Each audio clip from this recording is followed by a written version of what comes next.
Okay, so mga kapatid, paliwanag ko lang sa inyo, kung ano yung pagkakaintindi ko sa tandem ni SBBM at ni,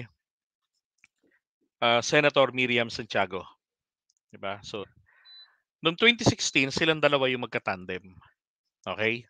So, ang tanong, sino po dapat talaga ang suportahan dito ni Senator Amy Marcos, 'di ba? Eto bang, Duterte-Cayetano tandem o ang tandem nilang dalawa ni Miriam Santiago, 'di ba? Yung, Miriam Defensor Santiago and then, ah, BBM or SBBM.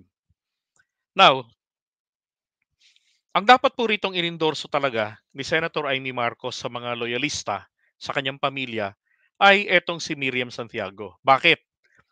Kasi ang technique po rito na nakita ko nun ay, si Miriam hindi 'pag nanalo ito, hindi siya mag-a-assume ng presidency. Okay, hindi siya magte-take ng oath. Para automatically ay magpapa-declare siya na siya yung winner. Tapos ang mangyayari, hindi siya magte-take ng oath para maging presidente. Bakit? Kasi mako-question lang din siya dahil hindi na kaya niya na mag-discharge pa ng trabaho niya, ng mandato dahil sa kanyang terminal illness.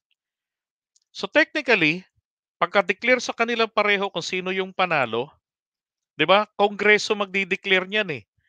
Oh, at tawag dito, joint session 'yan, Senate President tsaka ang House Speaker. Do'n sa batasang pambansa 'yan dadaos. So made-declare silang dalawa na panalo and then here comes the inauguration. Miriam, hindi na 'yan take ng oath. Si PBBM ang magte-take ng oath bilang Vice President. And at the same time, magte-take ng oath din si PBBM bilang Presidente ng Pilipinas. So gano'n yung nakikita kong grand plan ni Miriam Santiago noon. Kasi yan eh, mukhang sila-sila lang talaga nila BBM ang nagplano. Parang si Miriam ang nag-isip. Talino naman nun eh, 'di ba? Kaya lang sabi ko nga, bakit parang hindi yata sinusuportahan ito ni Aimee kasi kumuha pa ng isang tao si Aimee, which is si Duterte. At ito yung talagang, masigasig na dinala niya sa kanyang mga magulang, isang magulang, sa kanyang mga kamag-anakan at sa mga leaders ng loyalista at ito ang inendorso. Tanungin ko kayo, noon bang 2016 may endorsement ang pamilya Marcos para kay Miriam Santiago? 'Di ba wala na kay Duterte ang endorsement? Oh, kaya maraming boto napunta kay Duterte. Pero kung noon sana naipaliwanag ng maigi ang consequences 'pag nanalo ang Santiago Marcos tandem, presidente na si PBBM ng maaga. Okay, 2016 pa lang. Kaya lang sabi nga nila si Amy Marcos daw ay insecure sa kanyang pamilya.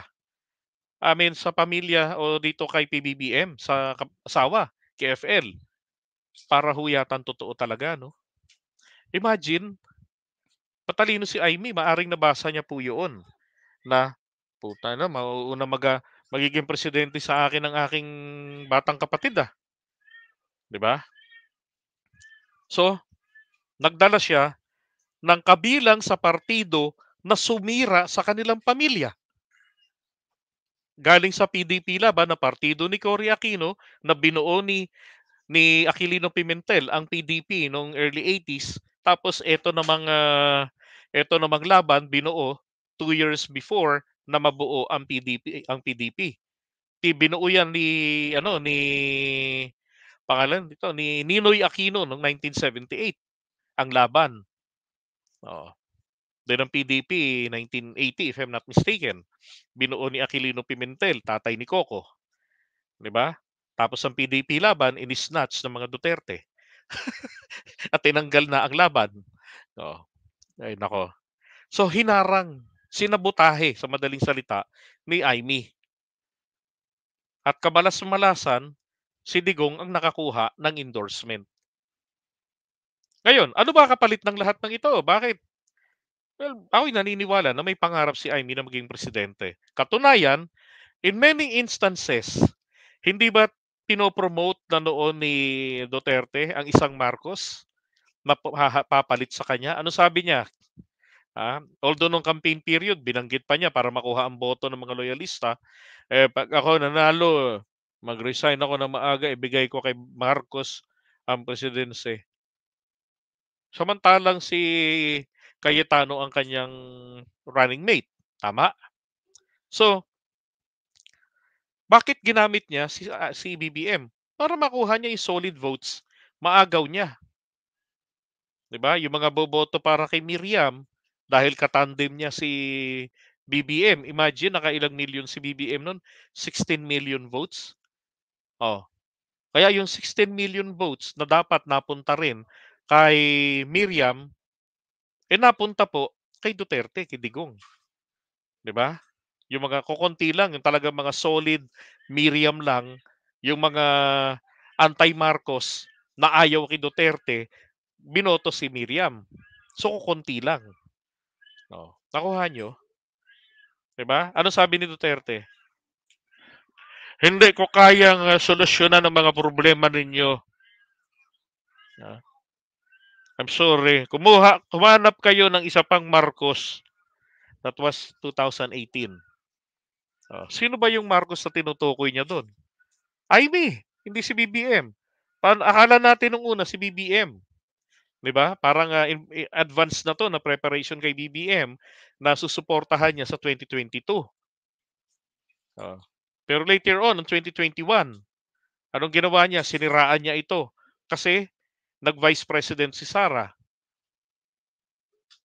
Tanungin ko pa kayo, meron bang instances na minura ni Digong si Amy? Kasi ako wala akong matandaan eh. Pero bakit si BBM ang lagi niyang minumura?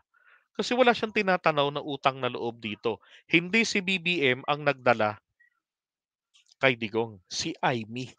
Si Amy na maliwanag na sumabotahe sa plano na paano magiging presidente si BBM noong pang 2016. Pero kung sana hindi niya ito sinabotahe, well po pwede pong 2022 si Amy ang maging presidente. 'Di ba? Pwedeng mangyari yung ganun. Oh, ito yung kasi walang maipantatapat ang mga dilawan eh. Hindi ubrang maipantapat itong mga dating kumalaban sa pamilya Marcos. Itatapat mo kay Amy. Itatakwil lang mga loyalista yan. Lalo na't nung mga panahon ng dilawan, talagang putik na yan, nagkaletse-letse yung mga performances nila. 'Di ba? Kaya lang, I don't know, gustong makasabotahe yata talaga. Ito yung palagay ko lang naman. 'Di ba? Maun siya milang ang pagiging magpresidente ni BBM kasi gusto niya mauna. Pero sa nakikita ko naman po ngayon, karma na nga po yung nangyayari dahil Manila hindi siya makakatakbo ron. Mukhang walang suporta sa kanya. Tapos ngayon eto namang magpapa-re-elect lang daw siya. So, ang problema, marami na hong mga Marcos supporters, and that includes the loyalists, na ayaw, 'di ba? Tama, tuloy nasira siya. Ayaw na kay Imee dahil lagi niya nang kinontra yung presidente. Nakapatid niya imbis na alalayan niya, 'di ba? Lagi siyang nakatutok kay Duterte to the point na sinabi pa niya na kahit mag-isa na lang akong matira, Duterte pa rin ako. Pakialam namin sa'yo. 'Di ba? So ganun ang nangyari doon kung ba't hindi natuloy ang pagkapangulo ni BBM noong 2016 dahil po mayroong sumubotahe sa kanilang plano o sa plano na dinevise marahil ni Miriam Santiago. Kasi nakapagtataka may stage 4 cancer, tumakbong pampanguluhan, alam naman niya hanggang deklarasyon na lang na siya ang panalo. Pero pag oras ng magti-take ng oath, hindi siya papanumpain dahil po sa kanyang health condition. Very stressful ang maging pangulo ng bansa. Oh.